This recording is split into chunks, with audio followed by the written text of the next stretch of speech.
Dersimiz mesbuk, yani namaza geç kalanlar. Namaza birinci rekatta yetişemeyip geç kalanlara mesbuk deniyor. Mesbuk olan bir kimse ne yapar? Bugün onu konuşacağız. Öncelikle kılınacak namazın çeşitlerini de söyleyelim. Biraz meseleyi geniş ele almış olalım. Münferit namaz deyin. Kişinin tek kıldığı namaza münferit namaz denir. Münferit namazla ilgili de bir iki anekdot verelim. Mesela namaza başladınız. Birinci rekattasınız. Okuyorsunuz ama daha secdeye gitmediniz.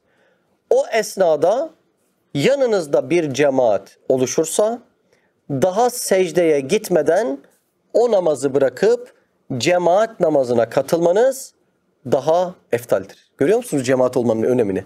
Namazda bile bu kadar önem veren değil mi? Allah Allah. Kumaş işi için bile kaç insan toplanıyor? Öyle mi?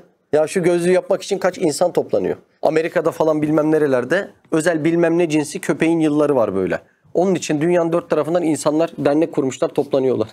Şimdi kabir meselesi bunlardan daha mı az önemli bir mesele ki insanlar toplanmasın? Namazdan bile Allah'ın topluluk olmaya verdiği ehemmiyet belli. Başka maddeye geçiyorum. Muktedi namaz. Namazda imama uyana, yani iktida edene muktedi denir. Bir insan namazın tamamını imam efendiyle birlikte kılarsa buna müdrik denir. Bir insan namaza imam efendiyle başlıyor ama namazın ortasında namazdan çıkmak zorunda kalıyor. Mesela abdesti bozuluyor diyelim. Buna da lahik denir. Yeni alt başlığımız mesbuk. Birinci rekatta cemaate, imam efendiye yetişemeyen kimseye mesbuk denir. Başkalarını geride bırakmak, geçmek anlamındaki sebk mastarından türemiştir bu kelime. İsmi mef'ule dönünce de mesbuk, yani geciken anlamını taşımıştır. Efendimiz Aleyhisselatü Vesselam bir hadisi var. Yetiştiğinizi kılınız, yetişmediğinizi kaza ediniz diye. Bütün mezhep imamları bu hadisi ortak kanaat aldıklarından dolayı namaza geciken kişi cemaate tabi olabilir, imam efendiyle devam edebilir demişlerdir. Şimdi mesbuk ne demiştik? Birinci rekatta imam efendiye yetişemeyene mesbuk denir. Şimdi ilk sorumuz şu. İmama nereye kadar yetişebiliriz? Şimdi imam efendi birinci rekatı kıldırdı. Ardından rükuya eğildi. İmam efendi rükudan başını kaldırana kadar eğer ona yetişirsen sen de cemaatle birinci rekatı kılmış olacaksın. Bu yetişme anında iftitah tekbiri getireceğiz ya. Onu nerede getireceğiz? Kıyamda. Yani ayakta. Tekrar edeyim. İmam efendi birinci rekatı kıldı. Nerede şu an? Rükuda. Sen de geldin, iftitah tekbirini kıyamda. Ayakta getirdin. Allahu Ekber dedin. Rükuya eğildin. Sen de ona yetişebiliyorsan birinci rekatı imam efendiyle kılmışsın demektir. Bir hatırlatma da vereyim. Bazen imam efendi rükudayken arkadan koşanların sesini duyuyor. Duyduğundan dolayı da rükû süresini uzatıyor. Bu uygun değildir, mekruhtur. Çünkü namazın ihlasına zarar vermektedir. O yüzden namazda imamlık yapan arkadaşlarımız arkadan ordu da gelse rükû süresini uzatmayacaktır. Aynı namazın içindeki şartlardan devam edecektir. Devam ediyorum mesbuktan. 4 rekatlık namaz diye bir alt başlık girelim. Yani biri 4 rekatlık namazda, ikinci rekatta veyahut 3'te veyahut 4'te yetişirse ne olur onu konuşacağız. 4 rekatlık namazda gecikme. Bunu da maddelere ayıracağım. İlk maddem şu. Cemaate ikinci rekatta yetişirsen. İlk başlığımız bu. Bu arada ben Hanefi fıkhına göre anlatıyorum. Bilginiz olsun. Şafii arkadaşlarımız biraz daha araştırma yaparsa iyi olacaktır. Şimdi 4 rekatlık bir namazdayız. İmam efendiye de ikinci rekatta yetiştim. İkinci rekatı imam efendiyle cemaatle kıldık. Üçüncü rekatı kıldık. Buraya kadar hep tabi oldum, sorun yok. Dördüncü rekatı da imam efendiyle kıldık. Daha sonra imam efendi selam verdikten sonra ben ne yapacağım? Allahu Ekber deyip kalkacağım. Kalkmadan önce bir şey hatırlatayım. Şu son rekatta imam efendi ne okuyor? Tahiyyat okuyor, salli barik okuyor, dua okuyor değil mi? Mesela Rabbena okuyor. Orada mesbuk kişi, yani namaza geciken kişi sadece uzun uzun tahiyyat okuyacak. Ama ben de aldım tahiyyattan sonra salli barik de okudum, Rabbena da okudum, problem yoktur. Ama böyle biraz yaya ağır ağır sadece tahiyyat okumak burada daha makbuldür. Demek mesbuk kişi İmam Efendi ile son rekatta denk gelince İmam Efendi tahiyyat okuyacak, salli barik okuyacak, dualar okuyacak. Biz hayır. Tahiyyatı uzun uzun okuyacağız. Sonra İmam Efendi selam verdi mi? Verdi. Ben de Allahu Ekber diyerek ayağa kalkacağım. Ben ayağa kalktım ya. Hangi rekatı kılmamıştım ben? 1. rekatı. Şimdi şeklen 4. rekatı kılıyorum. Ama kıraat olarak 1. rekatı. O zaman ben burada neler okuyacağım? 1. rekatta ne okuyorsam onu okuyacağım. Subhaneke okuyacağım. Fatiha okuyacağım. Zamm-ı Sure okuyacağım.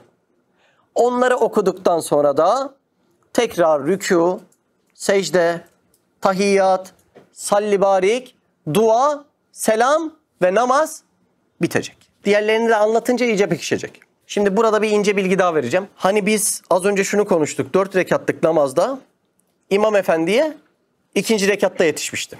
Yani kılmadığım kaç kalacaktı? 1 rekat. 4 rekatlık namazda İmam Efendi'ye yetiştiğimde bu namaz öğle namazı ise İmam Efendi okuyacaklarını, yani kıraatını hafi yapacağından, yani sessiz yapacağından dolayı siz ona yetiştiğiniz 2. rekatta Sübhaneke'yi okuyacaksınız. Bitirdikten sonra da 1. rekatım eksik kalacaktı ya, orada da Sübhaneke'yi okuyacaksınız. 4 rekatlık yatsı namazını konuşuyorum şimdi. 4 rekatlık yatsı namazında 2. rekatta İmam Efendi'ye yetiştim. 2. rekatta İmam Efendi hafif mi okuyor, cehri mi? Cehri, yani sesli okuyor. Sesli okuduğundan dolayı ben orada Sübhaneke'yi okumayacağım. Aynı şekilde devam edeceğim. Ta ki cemaatten ayrılıp 1. rekata gelene kadar 1. rekata 1. rekat gibi davranıp orada Sübhaneke'yi okuyacağım. 4 rekatlık namazdayız. Bu sefer İmam Efendi'ye 3. rekatta yetişirsek bunu konuşacağız. Yani kılmadığımız kaç rekat olacak? 2 rekat. 4 rekatlık namazda İmam Efendi'ye 3. rekatta yetişirsek ne olur? 3. rekatı İmam Efendi ile kılacağız. 4. rekatta İmam Efendi ile kılacağız. Ama onlar, yani cemaat o esnada tahiyyat, salli barik ve dua okuyacak ya, ben sadece tahiyyatı uzun uzadıya okuyacağım. Ondan sonra İmam Efendi selam verdi. Ben de Allahu Ekber dedim. Ayağa kalktım. Hangi rekatları kılmadım? 1. rekatı ve 2. rekatı kılmadım. O zaman şöyle yapacağım. 1. rekatta Subhaneke, Fatiha, Zamm-ı Sure okuyacağım. Ondan sonra rükû, secde yaptım. Yaptıktan sonra tekrar ayağa kalktım. 2. rekatı kılmamıştım. O 2. rekatta okunması gereken neydi? Fatiha ve Zamm-ı Sure. Orada da bir Fatiha ve Zamm-ı Sure okuyacağım. Ondan sonra rükû, secde, ondan sonra oturuş, tahiyyat, salli barik, dualar ve namazımı bitireceğim. Şimdi şuna gelelim. 4 rekatlık bir namazda İmam Efendi'ye 4. rekatta yetişirsem ne olur? 4. rekatta yetişirsem kılmadığım 3 rekat var demektir. Tekrar hatırlatayım. 4. rekatta yetiştim. İmam Efendi tahiyyatı okuyacak, salli barik okuyacak, duaları okuyacak. Ben orada sadece tahiyyatı ağır ağır okuyacağım. Ondan sonra onlar selam verdi. Ondan sonra ben Allahu Ekber dedim, kalktım. Kalktıktan sonra hangi rekatı kılmadım ben? 1. rekatı. O 1. rekatı şöyle yapacağım o zaman. Sübhaneke'yi okuyacağım, Fatiha'yı okuyacağım, Zamm-ı Sure okuyacağım. Bunları yaptıktan sonra ben oturacağım. Tekrar tahiyyata oturacağım ve tahiyyat okuyacağım. Ondan sonra kalkacağım.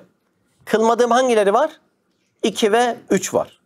Onların birisinde Fatiha'yı ve bir Zamm-ı Sure'yi okuyacağım. Ondan sonra oturacağım. Ondan sonra geri kalkacağım. Ondan sonra kalanda da 3. rekatta ne okuyordum? Sadece Fatiha'yı. 3. rekattaki Fatiha gibi sadece Fatiha'yı okuyacağım. Ondan sonra rükû, secde ve okunacaklarla namazı bitireceğim. Yeni alt başlık. 3 rekatlık namaz. Yeni konuya geçtik şimdi. Mesbuk ama Bu sefer 3 rekatlık bir namazı kaçırmış. 3 rekatlık namazdayım. Akşam namazındayım. Cemaate 2. rekatta yetiştim. 2. rekatta İmam Efendi okumasını cehri, yani sesli yapacağından dolayı ben Sübhaneke'yi okumayacağım. 2. rekatı İmam Efendi ile kıldık. 3. rekatı kıldık. Onlar oturuşa geçti. Teşehhütte onlar ne okudu? Tahiyyat okudu, salli barik okudu, dualar okudu. Rabbena veya Şafi arkadaşlarımız başka okuyor. Tam orada ne yapacağız? Biz tahiyyatı ya okuyacağız. Biraz daha geniş okuyacağız. Daha sonra İmam Efendi selam verdikten sonra Allahu Ekber diyeceğiz. Ayağa kalkacağız. Ayağa kalktıktan sonra hangisini kılmamıştım? 1'i kılmamıştım. Peki 1'de neler okunacaktı? Sübhaneke'yi okuyacağım, Fatiha'yı okuyacağım, Zamm-ı Sure'yi okuyacağım. Ondan sonra burada da oturacağım. Oturduktan sonra da aynı şekilde namazımı bitireceğim. 3 rekatlık akşam namazında İmam Efendi'ye 3. rekatta yetişirsek ne olur? Ne olur burada yetişmeyin. Ortalık çok karışıyor burada. Burada 3 kez oturacağız şimdi. Hazır mısınız? Evet. Şimdi bak. 3. rekatta İmam Efendi'ye yetiştik. Ondan sonra oturduk. Oturduktan sonra İmam Efendi namazı bitirdi. Selam verdi. Ben Allahu Ekber dedim, ayağa kalktım. Neleri ben kılmadım? 1 ile 2'yi. Birincide neler okunuyorsa devam edeceğim. Sübhaneke okudum, Fatiha okudum, Zamm-ı Sure okudum. Ondan sonra ne yaptım? Oturdum. Yani tahiyyatı okudum. Ondan sonra Allahu Ekber dedim, geri kalktım. Ne kaldı?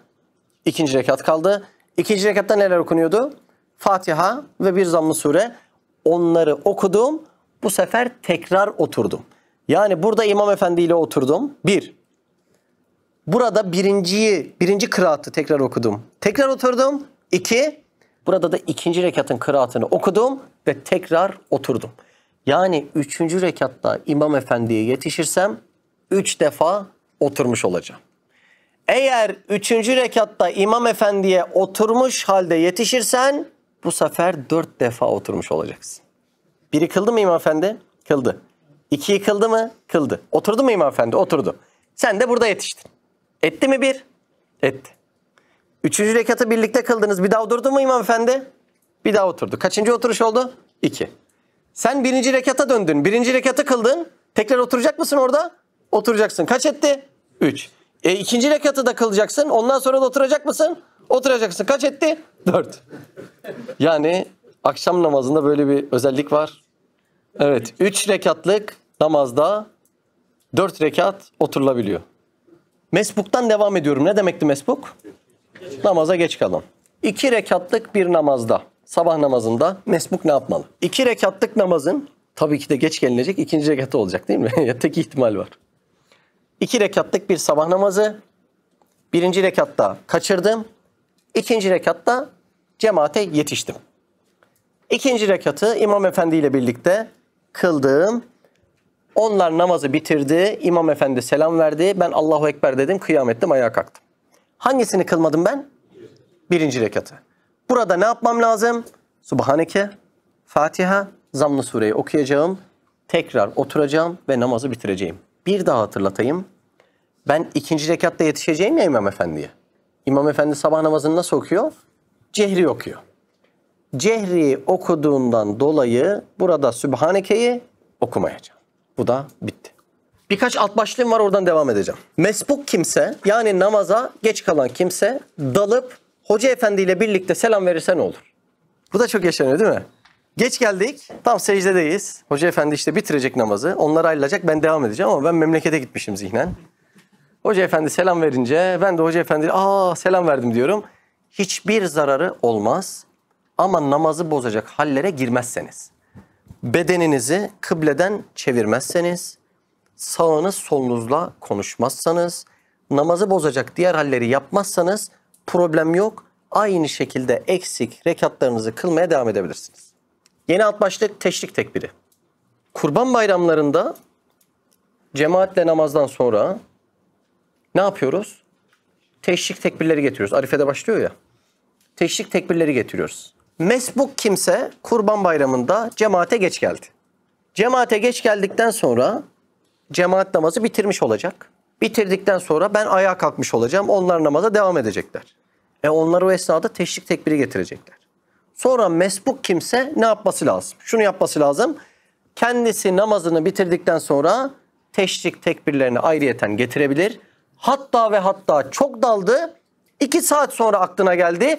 2 saat sonra aklına gelse bile teşrik tekbirlerini getirmesi uygundur. Çünkü teşrik tekbiri bayramlarda getirmek vaciptir. Yine alt başlık. Son rekatta imama yetişen cemaate yetişmiş olur mu? Öncelikle hadisleri incelediğimizde şunu görüyoruz. İftitah tekbirini imam efendiyle yani cemaatle birlikte getirmek daha faziletli. O zaman ilk yapmak gereken nedir? Ya namaza da zaten sonradan yetişiyorum. Bu inanın güzel bir ahlak olmaz. Çünkü cemaatle aynı anda uyumak daha faziletli. Bunu bilmemiz lazım. Diyelim mesbuk kişi olduk. Namazın 1. rekatına yetişemedik. Geç kaldık. Koşa koşa gidelim mi namaza? Hayır. Efendimiz Aleyhisselatü Vesselam yine namazın huşusunu bozacağından dolayı ne olursa olsun namaza koşarak gitmeyi uygun görmemiştir. Bu bilgi de bir köşede kalsın. Son oturuşta bile imam efendiye denk gelirseniz eğer, cemaate denk gelirseniz, cemaatle kılmanın fazileti bireysel kılmaktan daha yüksek olduğundan son ana kadar bile yetişseniz cemaatle kılmak daha makbuldür. Bu da bilginiz içinde olsun. Son bir alt başlığım var. 4 rekattan fazla kılarsak ne olur? Var mı hiç böyle dalan giden 6, 7, 8? Ha? 4 eksik mi oluyor genelde? Nefis öyle istiyor demek ki. 4 rekattan fazla kılarsak ne olur? Namaz kılıyorum, daldım. Normalde 4. rekatta oturdum, bitirmem lazım. Kalktım ayağa. Kaçtayım? Kaçıncı rekattayım? 5. rekattayım. Okudum. Secdeye gidene kadar fark ettiğin anda dönüp oturabilirsin. Ve sehiv secdesi yaparaktan namazını bitirebilirsin. Nereye kadar? Secdeye gidene kadar. Şimdi yeni bir senaryo alıyorum. 4. rekatta namazın bitmesi lazımdı. Daldım. Kalktım 5'e. Başladım okumaya. Fark da edemedim. Secdeye de gittim. Yani 5. rekatta tamamladım mı? Tamamladım. Ondan sonra fark edersem ne olur? Şu olur. O namazı 5'ten 6 rekata tamamlaman gerekir. 6 rekata namaz tamamlanır. Sehiv secdesi yapılır. Ve namaz bu sefer 6 rekat olarak bitirilir. Bir ince bilgi daha vereyim mi? Hani az önce dedik ya mesbuk kişi cemaat sevabını alır. O yüzden de cemaate yetişmesi elzemdir. Ama velev birisi yemin etti diyelim. Öğle namazını cemaatle kılarsam şöyle şöyle olacaktır dedi, bir yemin etti. O kişi mesbuksa yemini geçerli değildir. Çünkü tam cemaatle bir halde kılmış sayılmamaktadır. Yani fazilet, ecir, sevap olarak Allah onu verecektir. Ama bir temamiye tam cemaatle kılmış hükmünde olmamış olur. Bu da ince bir bilgi vermiş olayım. Ahval böyle. El Fatiha. Gezegenler bile bir aradayken, tek olduğunu düşünüyorsan koskoca evrende, bu kanal tam sana göre. Bu video YouTube kazanında kaybolmadan, senin gibi başkalarına da ulaşabilmesi için desteğe ihtiyacı var. Her abone, bir kırgın yüreğe daha ulaşmayı sağlayacak. Beğen, abone ol ve yorum yapmayı da unutma. Siz de Hayalhanem İstanbul ve diğer tüm projelerimize destek olmak için buradaki linke tıklayarak online bağışta bulunabilir veya aşağıdaki iletişim numaralarından bizlere ulaşabilirsiniz.